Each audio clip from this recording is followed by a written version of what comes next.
Hi! In front of me is Lenovo tab P11 Gen 2, and today I would like to show you how you can change default apps on this device.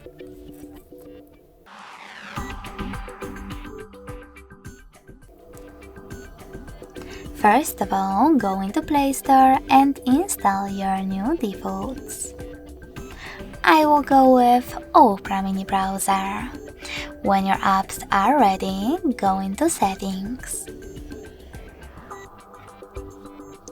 Then scroll down to access Apps section. After that, click on Default Apps and pick one of those options, in my case, Browser app.